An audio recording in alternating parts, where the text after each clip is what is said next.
Hiya guys, it's been such a long time since I've made an update, and I've got so much to tell you that I'm probably not even going to remember to cover it all, but I'll try my best.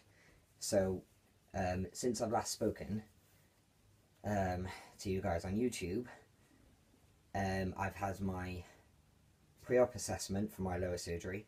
I've had to quit smoking, and I have to prove I've quit smoking, and I'm seeing a dietitian, and there's so many things going on. I'm being filmed for a documentary as well. So all of it's going on. So basically, to start off with, I had my pre-op at the end of July. It's now November. I saw Dr. Christopher in the UK, and we talked everything through, decided that I was going to have phalloplasty from the stomach. So they're going to take the skin from my stomach, so it saves my tattoo, basically. They didn't want to cut it up, so that's fine. But I will lose this one eventually. This one here. So that'll be going inside the penis, so that's fine. So that was good. He told me I had to prove that I had quit smoking for 3 months. I'm due to do that either this week or next. Hopefully really soon. I've got to take a test for carbon monoxide in the blood and in your breath or something. Something along those lines. I'm not really well educated on it. But I've got to take this test and then get NHS Stop Smoking Wales to write a letter to London to say, yep, the reading was below 5 on the carbon monoxide meter, so we're good to go. So that's that. Dr. Christopher also asked me to put on weight, and as you can see, I haven't. I did speak to them about it today and said I haven't managed to put on any. I mean, I might have put on a couple of pounds, but that's not enough. I think he wanted me to be above 10 stone, and for my BMI to be above 21, I think is what he was asking, which is currently 19. So I'm not far off, but then anything below 18 is seen as ill, basically. So I'm not far off being far too low at the same time. So that's a bit of a bummer. I mean, I've tried everything, but it's now come to the last resort.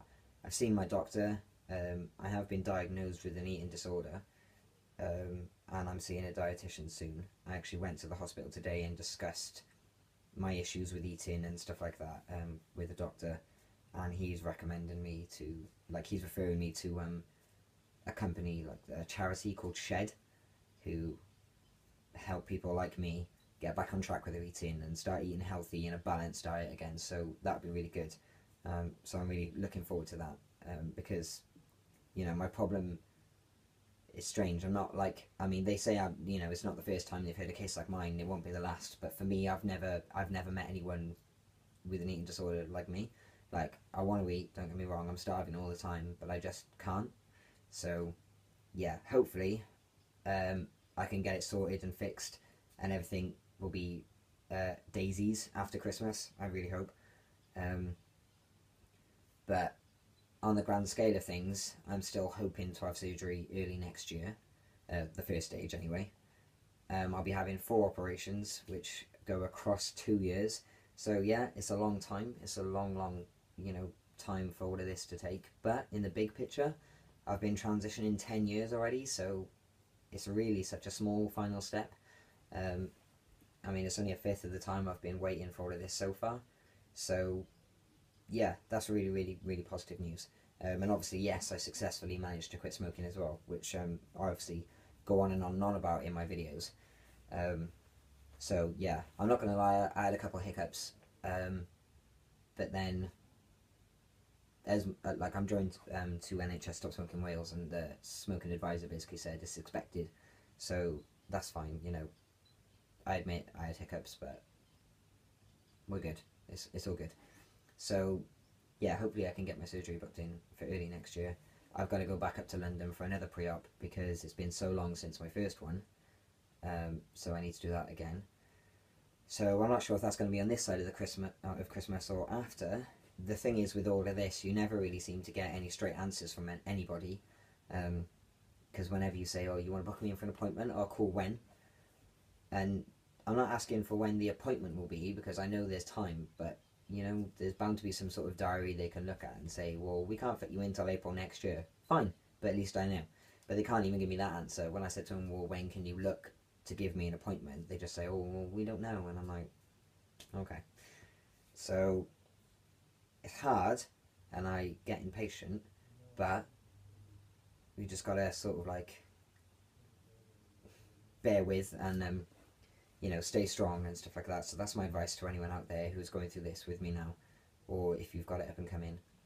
And I'm sure the people who have been through it already, or are currently going through it through surgery, they'll say the same thing. You know, everything's a drag. It always is. That's the NHS. It's just the way things work. So you just got to stay strong and, you know, keep it together really. And you know, I'm always here if you need to talk anyway. So yeah, there's that covered. The documentary. So I'm filming for a documentary at the minute. I'm not going to reveal much detail about it, but basically it's following like me and, you know, my story, basically, kind of typically what they would do. So obviously with that being involved and trying to get all this procedure done, it's the case of trying to get stuff done in such a time frame that's good for me and good for the TV crew, that they can film it happening, so on and so on. So now it's become like a three-party sort of, me, the surgeons and the TV crew, trying to figure out when we can all sort of work to sort of get everything filmed and, you know, really get like my story out there and across, because I really want people to share this experience with me, and I want people to understand what it is that myself and other FTMs, including MTFs as well, what we all have to go through, and the hard times and the good times, and, you know, the happy moments and the sad. So yeah, for me, that's going to be really important, and I can't wait until it's all done and we can air it. I think it'll just be amazing. I'll be interested to see the response, because usually whenever I've been in magazines or something, I get just as much hate as I do get like love. So yeah, that's that. But you know, the hate doesn't bother me anymore. That's fine. So yeah, that's all. The chances are when people are throwing any hate towards you, it's because they're uneducated and they don't understand. 99% of the time, you do obviously get that one, or you know, person that they fully understand and they still hate you, but you know, that's just the way the world is, and that's the way, in my belief, that it'll always be. So you just got to learn to live with it, but that's fine. So I'll be filming quite a lot between now and middle of next year ish, and hopefully maybe it might even be out on TV by the end of next year, but I'm totally guesstimating that. I just don't know. So yeah, I think I've just managed to cover all of it in like the space of 8 minutes. That's great. Yeah, so to all the FTMs out there, if you do need any help, always message me. I'm always here 24 hours a day. I usually sleep and wake up at the most random times, so you know, yeah, always message me, feel free. I don't have the answers to everything, but I probably know someone who does if I don't. So yeah, give me a message on Facebook.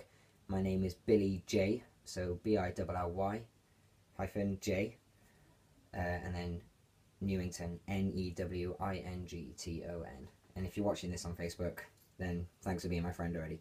Cheers guys, bye bye.